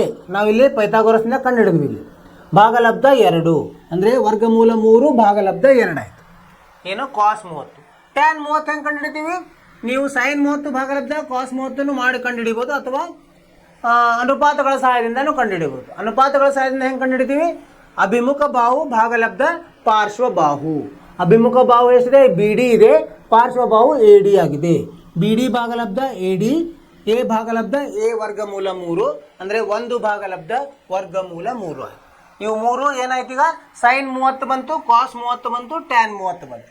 ಇವುಗಳ ಸಹಾಯದಿಂದ ಇನ್ನು 3 ಅನುಪಾತಗಳನ್ನು ಕಂಡುಹಿಡಿಬಹುದು. ಕೋಸೆಕ್ 30. ಕೋಸೆಕ್ 30 ಹೆಂಗೆ ಕಂಡುಹಿಡಿತೀವಿ? 1 ಭಾಗಲಬ್ಧ ಸೈನ್ 30. ಇದನ್ನು ವಿಲೋಮ ಮಾಡಿದಾಗ ಏನು ಬರ್ತದೆ? 1 ಭಾಗಲಬ್ಧ 2ರ ವಿಲೋಮ 2. ಅದೇ ಥರ ಸೆಕ್ 30, ಕಾಸ್ 30 ವಿಲೋಮ ಮಾಡೋದು, 2 ಭಾಗಲಬ್ಧ ವರ್ಗಮೂಲ 3. ಕಾಟ್ 30 ಟ್ಯಾನ್ 30ರ ವಿಲೋಮ ಅಂದರೆ ವರ್ಗಮೂಲ 3 ಬರ್ತದೆ. ಈಗ ಇವು 6 ಬಂದು. ಮೊದಲೇ ಯಾವ್ದು ಬಂದಿತ್ತು? ಮೊದಲೇ ಮಾಡಿದ್ವಿ ನಾವು 45 ಡಿಗ್ರಿ ಇದು. ಈಗ 30ರದ್ದು ಬಂತು, ಇನ್ನು 60ರದ್ದು ಮಾಡೋದು. ಅದೇ ಥರ 60ರದ್ದು ಮಾಡಿದಾಗ ಸೈನ್ 60 ಎ ಡಿ ಭಾಗಲಬ್ಧ ಎ ಬಿ. 60 ಅಂದರೆ ಇಲ್ಲಿದೆ ನೋಡಿ, ಈ ಕೋನದ ಸೈನ್ 60 ಮಾಡಿದ್ರೆ ಅಭಿಮುಖ ಬಾಹು ಎ ಡಿ ಭಾಗಲಬ್ಧ ಎ ಬಿ. ಎ ಡಿ ಭಾಗಲಬ್ಧ ಎ ಬಿ ಎಷ್ಟು ಬಂತು? ಎ ಡಿದು ಎ ವರ್ಗಮೂಲ 3 ಭಾಗಲಬ್ಧ 2A. ಸರಿನಾ? ಅಂದರೆ ಏನು ಬಂತು? ವರ್ಗಮೂಲ 3 ಭಾಗಲಬ್ಧ 2 ಸೈನ್ 60. ಕಾಸ್ 60 ಎಷ್ಟು? ಏನು ಬರುತ್ತೆ? ಕಾಸ್ 60 ಪಾರ್ಶ್ವಬಾಹು. ಇದರ ಪಾರ್ಶ್ವಬಾಹು ಯಾವುದು? ಬಿ ಡಿ ಭಾಗಲಬ್ಧ ಎ ಬಿ. ಬಿ ಡಿ ಎಷ್ಟಿದೆ? ಎ ಇದೆ, ಎ ಬಿ 2A ಇದೆ. ಎಷ್ಟು ಬರ್ತದೆ? 1 ಭಾಗಲಬ್ಧ 2 ಬರ್ತದೆ. ಅದೇ ಥರ ಟ್ಯಾನ್ 60. ಟ್ಯಾನ್ 60 ಹೆಂಗೆ? ಅಭಿಮುಖ ಬಾಹು ಭಾಗಲಬ್ಧ ಪಾರ್ಶ್ವಬಾಹು. ಅಭಿಮುಖ ಬಾಹು ಎಷ್ಟಿದೆ? ವರ್ಗಮೂಲ 3A ಇದೆ, ಪಾರ್ಶ್ವಬಾಹು ಎ ಇದೆ. ಎ ಕ್ಯಾನ್ಸಲ್ ಆಗಿ ರದ್ದಾಗಿ ವರ್ಗಮೂಲ 3 ಉಳಿತದೆ. ಇವು 3 60 ಡಿಗ್ರಿಯ ಅನುಪಾತಗಳು. ಈ 3ಗಳ ಸಹಾಯದಿಂದ ಇನ್ನು 3 ಕಂಡುಹಿಡಿಬೋದು. ವಿಲೋಮ ಕಾಸೆಕ್ 60. ಕಾಸೆಕ್ 60 ಹೆಂಗೆ ಕಂಡುಹಿಡಿತೀವಿ ನಾವು? 1 ಭಾಗಲಬ್ಧ ಸೈನ್ 60. ಇದನ್ನು ಏನು ವಿಲೋಮ ಮಾಡೋದು? 2 ಭಾಗಲಬ್ಧ ವರ್ಗಮೂಲ 3. ಸೆಕ್ 60 ಕಾಸ್ 60ರ ವಿಲೋಮ 2. ಕಾಟ್ 60 ವರ್ಗಮೂಲ 3ರ ವಿಲೋಮ 1 ಭಾಗಲಬ್ಧ ವರ್ಗಮೂಲ 3. ಸೊ ಈಗೇನೇನು ನಾವು ಕಂಡುಹಿಡಿದ್ವಿ? 45ರದು 6 ಅನುಪಾತಗಳು, 30ರ 6 ಅನುಪಾತಗಳು ಮತ್ತು 60ರ 6 ಅನುಪಾತಗಳು ಕಂಡುಹಿಡಿದ್ವಿ. ನಿಮಗೆ ಇದೆಲ್ಲ ಅರ್ಥವಾಯ್ತು ಅಂತ ತಿಳ್ಕೊಂಡೇನು ವಿದ್ಯಾರ್ಥಿಗಳೇ? ಇವುಗಳನ್ನು ನೀವು ಏನು ಮಾಡಬೇಕು? ಜಾಸ್ತಿ ಇದು ಒಂಥರ ಬಾಯ್ಪಾಟ್ ಮಾಡಬೇಕಾಗತ್ತೆ. ಇವು ಲೆಕ್ಕದಲ್ಲಿ ಕೇಳಿ ನಾವು ಇದನ್ನು ಮುಂದೆ ಲೆಕ್ಕದಲ್ಲಿ ಉಪಯೋಗಿಸ್ಬೇಕಾಗುತ್ತೆ. ಇದೇ ಥರ ಈಗ 0 ಮತ್ತು 90ರದ್ದು ನೋಡೋದು. ಈಗ ಒಂದು ಕೋನದಲ್ಲಿ 0, ಒಂದು ತ್ರಿಕೋನದಲ್ಲಿ 0 ಇರಲಿಕ್ಕೆ ಸಾಧ್ಯ ಇಲ್ಲ. ಅಂದರೆ ಇದನ್ನು ನಾವು ಊಹಿಸೋದು. ಏನಾದರೂ ಅದು 0ಗೆ ಬಂತಂದರೆ, 0ಗೆ ಹತ್ರ ಬಂತಂದರೆ ಅದು ಎದುರುಗಡೆಯದ್ದು ಬಾಹು ಏನಾಗುತ್ತೆ? ತುಂಬ ಚಿಕ್ಕದಾಗುತ್ತೆ. ಅದರ ಊಹೆದಿಂದ ಮಾಡೋದು. ಇಲ್ಲಿ ನೋಡಿ ಏನಾಗಿದೆ, ಇದು ಎ ಕಡಿಮೆ ಆಗ್ತಾ ಹೋಗ್ತಾ ಇದೆ. ಇಲ್ಲಿ ನೋಡಿ ಎ ಸಿ ಇರೋದನ್ನು ಹಿಂಗೆ ಮಲಗ್ತಾ ಹೋಗಿದೆ, ಕೊನೆಯವರೆಗೂ ಬಂತು. ಅಲ್ಲಿ 0ಗೆ ಹತ್ರ ಅವಾಗ ಏನಾಗುತ್ತೆ ಅಂತ ನೋಡಿ. ಸೈನ್ ಎ ಅಂದರೆ ಏನು ಬರುತ್ತೆ? ಇಲ್ಲಿ ಅಭಿಮುಖ ಬಾಹು. ಈಗ ಅಭಿಮುಖ ಬಾಹು ಏನಾಗಿದೆ? ಏನು ಇಲ್ಲ, ಅದು ಒಂದರಲ್ಲಿ ಒಂದು ಕೂಡ ಹೋಗ್ಬಿಟ್ಟಿದೆ, 0 ಆಗಿದೆ. 0 ಭಾಗಲಬ್ಧ ಎ ಸಿ ಎಷ್ಟಿದ್ರೂ ಸೊನ್ನೆನೇ, 0 ಭಾಗಲಬ್ಧ ಎ ಸಿ ಎಷ್ಟಿದ್ರೂ 0. ಸೊ ಸೈನ್ 0ಯ ಬೆಲೆ 0ನೇ ಬರ್ತದೆ. ಅದೇ ಥರ ಕಾಸ್ ಏನಾಗುತ್ತೆ, ಪಾರ್ಶ್ವಭಾವ ಮತ್ತು ವಿಕರ್ಣ ಒಂದೇ ಆಯ್ತು. ಈಗ ಪಾರ್ಶ್ವಭಾವ ವಿಕರ್ಣ ಒಂದೇ ಆದರೆ ಕಾಸ್ 0 ಬೆಲೆ 1 ಬರ್ತದೆ. ಅದೇ ಥರ ಟ್ಯಾನ್ 0 ಹೆಂಗೆ ಬರ್ತದೆ, ಸೈನ್ 0 ಭಾಗಲಬ್ಧ ಕಾಸ್ ಇದೆ, ಸೈನ್ 0 0 ಇದೆ, ಕಾಸ್ 0 1 ಇದ್ರೂ 0 ಭಾಗಲಬ್ಧ 1 ಟ್ಯಾನ್ 0 0 ಆಗುತ್ತೆ. ಇಲ್ಲಿ ನೋಡಿ, ಸೈನ್ 0 0, ಕಾಸ್ 0 1, ಟ್ಯಾನ್ 0 ಏನಾಗುತ್ತೆ 0 ಆಗುತ್ತೆ. ಕಾಟ್ 0 ಏನಾಗುತ್ತೆ 1 ಭಾಗಲಬ್ಧ ಟ್ಯಾನ್ 0 ಅಂದರೆ ಏನಾಗುತ್ತೆ, ಟ್ಯಾನ್ 0 ಇರೋದ್ರಿಂದ 1 ಭಾಗಲಬ್ಧ 0 ಅಂದ್ರೆ ಏನು, ಅದಕ್ಕೆ ನಮಗೆ ಇಲ್ಲಿವರೆಗೆ ಸರಿಯಾಗಿ ವ್ಯಕ್ತಪಡಿಸಿಲ್ಲ. ಅಂದರೆ ಇದು ಇಷ್ಟೇ ಬರೆಯೋದು ನಾವು, ನಿರ್ದಿಷ್ಟವಾಗಿ ವ್ಯಕ್ತಪಡಿಸಿಲ್ಲ. ಕಾಟ್ 0ಯನ್ನು ನಿರ್ದಿಷ್ಟವಾಗಿ ವ್ಯಕ್ತಪಡಿಸಿಲ್ಲ. ಅದೇ ಥರ ಸೆಕ್ 0 ಎಷ್ಟು, 1 ಭಾಗಲಬ್ಧ ಕಾಸ್ 0 ಅಂದರೆ ಕಾಸ್ 0 ಎಷ್ಟಾಗಿದೆ 1 ಇದೆ, ಆದ್ದರಿಂದ 1 ಭಾಗಲಬ್ಧ 1 ಬರ್ತದೆ. ಕೋಸೆಕ್ 0 1 ಭಾಗಲಬ್ಧ ಸೈನ್ 0 ಇರೋದ್ರಿಂದ ಇದು ನಿರ್ದಿಷ್ಟವಾಗಿ ವ್ಯಕ್ತಪಡಿಸಿಲ್ಲ. ಇಲ್ಲೇನಾಯಿತು, 0ಯ ಎಲ್ಲ 6 ಬೆಲೆಗಳು ಗೊತ್ತಾದವು. ಇದೇ ಥರ 90ರ ಬೆಲೆ ಅಂದರೆ ಏನು, ಈಗ ಎ ಇರೋದು ಏನಾಗುತ್ತೆ, ಇದು ಕಡಿಮೆ ಆಗ್ತಾ ಬರ್ತದೆ. 90 ಹೆಂಗೆ ಮಾಡೋದು, 90 ಮಾಡಬೇಕಂದ್ರೆ ಅದು ಬರ್ತಾ ಬಿ ಯಲ್ಲಿ ಅದು ಕೂಡ್ಕೊಂಡು ಬಿಡೋದು. ಅವಾಗ ಏನಾಗುತ್ತೆ, ಎ ಅಲ್ಲಿ ನೀವು ಸೈನ್ ನೋಡಿದರೆ ಅಭಿಮುಖ ಬಾಹು ಮತ್ತು ಇದೇನಿದೆಯಲ್ಲ ವಿಕರ್ಣ ಒಂದೇ ಆಗುತ್ತೆ. ಆದ್ದರಿಂದ ಸೈನ್ 90ರ ಬೆಲೆ 1. ಆಮೇಲೆ ಕಾಸ್ 90 ಏನಾಗುತ್ತೆ, ಪಾರ್ಶ್ವ ಬಾಹು 0 ಆಗಿರ್ತದೆ, ಅಲ್ಲಿ ಏನೂ ಇರೋದಿಲ್ಲ. ಆದ್ದರಿಂದ ನಾವೇನು ಹೇಳ್ಬೋದು, ಕಾಸ್ 0ಯ ಬೆಲೆ, ಕಾಸ್ 90ರ ಬೆಲೆ 0. ಟ್ಯಾನ್ 90ರ ಬೆಲೆ ಸೈನ್ 90 ಭಾಗಲಬ್ಧ ಕಾಸ್ 90. ಟ್ಯಾನ್ ಸೈನ್ 90 1 ಇದೆ, ಕಾಸ್ 90 0 ಇದೆ, ಆದ್ದರಿಂದ ನಿರ್ದಿಷ್ಟವಾಗಿ ವ್ಯಕ್ತಪಡಿಸಿಲ್ಲ ಅಂತ ಹೇಳ್ಬೋದು ನಾವು. ಇಂಗ್ಲೀಷ್ನಲ್ಲಿ ಏನಿರ್ತದೆ, ನಾಟ್ ಡಿಫೈನ್ಡ್. ಸೊ ಈ ಕೋಷ್ಟಕವನ್ನು ನಾವು ನೆನಪಿಟ್ಕೋಬೇಕು, ತುಂಬ ಮುಖ್ಯವಾಗಿದೆ ಈ ಕೋಷ್ಟಕ ಸಹಾಯದಿಂದ ನಾವು ಎಲ್ಲ ಲೆಕ್ಕಗಳನ್ನು ಬಿಡಿಸ್ಬೋದು. ಇಲ್ಲಿ ನೋಡಿ, ಎಲ್ಲ ಎ ಬೆಲೆ ಎಷ್ಟೆಷ್ಟಿದೆ, 0 30 45 60 90 ಎಲ್ಲ ಒಂದು ನಿರ್ದಿಷ್ಟವಾದ ಅದು ಕೋನಗಳ ಬೆಲೆ. ಇದು ಸೈನ್ 0 0, ಸೈನ್ 30 1 ಭಾಗಲಬ್ಧ 2, ಸೈನ್ 45 1 ಭಾಗಲಬ್ಧ ವರ್ಗಮೂಲ 2, ಸೈನ್ 60 ವರ್ಗಮೂಲ ಭಾಗಲಬ್ಧ 2, ಸೈನ್ 90 1. ಇದು ಸೈನ್ಗೆ ಸಂಬಂಧಿಸಿದ 1 2 3 4 5 ನಿರ್ದಿಷ್ಟ ಕೋನಗಳ ಬೆಲೆ. ಅದೇ ಥರ ಕಾಸ್ ಎ, ಕಾಸ್ 0 1, ಕಾಸ್ 30 ವರ್ಗಮೂಲ 3 ಭಾಗಲಬ್ಧ 2, ಕಾಸ್ 45 1 ಭಾಗಲಬ್ಧ ವರ್ಗಮೂಲ 2, ಕಾಸ್ 60 1 ಭಾಗಲಬ್ಧ 2, ಕಾಸ್ 90 0.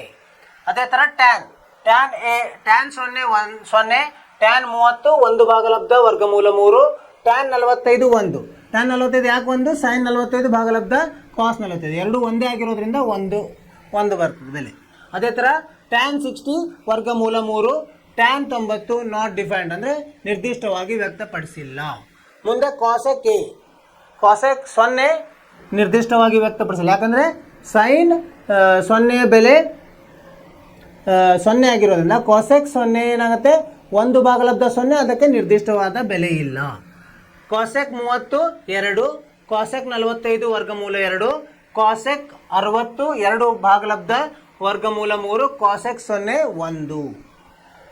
ಆ ಥರ ಸೆಕ್ 0 1, ಸೆಕ್ 30 2 ಭಾಗಲಬ್ಧ ವರ್ಗಮೂಲ 3, ಸೆಕ್ 45 ವರ್ಗಮೂಲ 2, ಸೆಕ್ 60 2, ಸೆಕ್ 90 ನಿರ್ದಿಷ್ಟವಾಗಿ ವ್ಯಕ್ತಪಡಿಸಿಲ್ಲ. ಕೊನೆಯದಾಗಿ ಕಾಟ್ ಎ, ಕೋಟ್ಯಾಂಜೆಂಟ್ ಅಥವಾ ಏನು ಕೋಟಿ ಸ್ಪರ್ಶಕ. ಕಾಟ್ ಎ, ಕಾಟ್ 0 ನಿರ್ದಿಷ್ಟವಾಗಿ ವ್ಯಕ್ತಪಡಿಸಿಲ್ಲ, ಕಾಟ್ 30 ವರ್ಗಮೂಲ 3, ಕಾಟ್ 45 1, ಕಾಟ್ 60 1 ಭಾಗಲಬ್ಧ ವರ್ಗಮೂಲ 3, ಕಾಟ್ 90 0. ಇವೇನಿದೆ ಅಲ್ಲ 1 2 3 4 5 6 3 4 5 30 ಬೆಲೆಗಳನ್ನು ತಲೆಯಲ್ಲಿ ನಾವು ಕೂಡಿಸ್ಕೊಂಡು ಬಿಡಬೇಕು. ಹೇಗೆ ನಾವು ಮಗ್ಗಿಗಳನ್ನು ಕೂಡಿಸುತ್ತೋ ಇದನ್ನು ನಾವು ಕೂಡಿಸ್ಕೊಂಡ್ಬಿಟ್ರೆ ಯಾವುದೇ ಲೆಕ್ಕವನ್ನು ಸರಳವಾಗಿ ಮಾಡ್ಬೋದು. ನೀವು ಮನೆಯಲ್ಲಿ ಇದನ್ನು ಮೊದಲು ನೀವೇನು ಮಾಡಬೇಕು, ಒಂದು ಕೋಷ್ಟಕವನ್ನು ರಚಿಸಿ, ಪುಸ್ತಕದಲ್ಲಿದೆ, ನೀವು ನಿಮ್ಮ ಪುಸ್ತಕದಲ್ಲಿ ಬಿಡಿಸಿ ಅದನ್ನು ಬಾಯ್ಹಾಟ್ ಮಾಡಿ ತಿಳ್ಕೊಂಡು ಬಾಯ್ಹಾಟ್ ಮಾಡಿರಿ. ಏನಂದರೆ ನಿಮ್ಗೆ ಒಂದು 2 ಗೊತ್ತಿದ್ದರೆ ಉಳಿದೋದನ್ನು ನೀವು ಹಿಂದೆ ಮುಂದೆ ಮಾಡಿದರೆ ನಿಮ್ಗೆ ಗೊತ್ತಾಗ್ಬಿಡ್ತದೆ. ಎಲ್ಲನೂ ವಿಲೋಮ ಇರ್ತದೆ, ಇಲ್ಲಾಂದರೆ ಒಂದು ಅನುಪಾತ ಇರ್ತದೆ. ಇದನ್ನು ಮಾಡಿ ಮುಂದೆ ನಾವೇನು ಮಾಡೋದು, ಉದಾಹರಣೆಗಳನ್ನು ನೋಡೋದು. ಯಾವಾಗ ನೋಡೋದು ಉದಾಹರಣೆ? ಮುಂದಿನ ತರಗತಿಯಿಂದ. ಅಲ್ಲಿವರೆಗೆ ಏನು ಮಾಡ್ಬೇಕು ನೀವು? ಇದರುಗಳ ಇಲ್ಲಿವರೆಗೆ ಏನು ನಾವು ಅಭ್ಯಾಸ ಮಾಡಿದ್ವಿ, 8.1 ಅಭ್ಯಾಸ ಮಾಡಿದ್ವಿ. ಮನೆಯಲ್ಲಿ ನೀವು ಪುನರಾವರ್ತನೆ ಮಾಡಬೇಕು, ನೀವೇ ಸ್ವಂತ ಇದರಲ್ಲಿ ಬರಿಬೇಕು, ಸ್ವಂತ ಬಿಡಿಸ್ಬೇಕು. ಅವಾಗ ಎಷ್ಟು ನಿಮಗೆ ತಿಳಿದಿದೆ ಎಷ್ಟು ತಿಳಿದಿಲ್ಲ ಅಂತ ಗೊತ್ತಾಗ್ತದೆ. ಸೊ ಅದನ್ನು ಮಾಡ್ತೀರಿ ಅಂತ ನಂಗೆ ನಂಬಿಕೆ ಇದೆ. ಆಮೇಲೆ ಈ ಕೋಷ್ಟಕ ತುಂಬ ಇದು ಬೇಕಾಗಿರೋದು ಕೋಷ್ಟಕ, ಇದು ತುಂಬ ಬೇಕಾಗಿರೋ ಕೋಷ್ಟಕ. ಈ ಕೋಷ್ಟಕವನ್ನು ನಾವು ನೆನಪಿಟ್ಕೋಬೇಕು. ಇದು ನೆನಪಿಟ್ಕೊಂಡು ನಾವು ಮುಂದಿನ ತರಗತಿಯಲ್ಲಿ ಲೆಕ್ಕಕ್ಕೆ ಉಪಯೋಗಿಸೋಣ. ಸೊ ಅಲ್ಲಿವರೆಗೆ ನೀವು ನಿಮ್ಮ ಕಾಳಜಿ ತಗೊಳ್ರಿ, ನಿಮ್ಮ ಬಗ್ಗೆ ನೀವು ಕಾಳಜಿ ತಗೋರಿ. ಮುಂದಿನ ಕ್ಲಾಸಿನಲ್ಲಿ ಭೇಟಿಯಾಗೋಣಂತೆ. ನಿಮಗೆ ಒಳ್ಳೆಯದಾಗಲಿ, ಶುಭವಾಗಲಿ. ನಮಸ್ಕಾರ.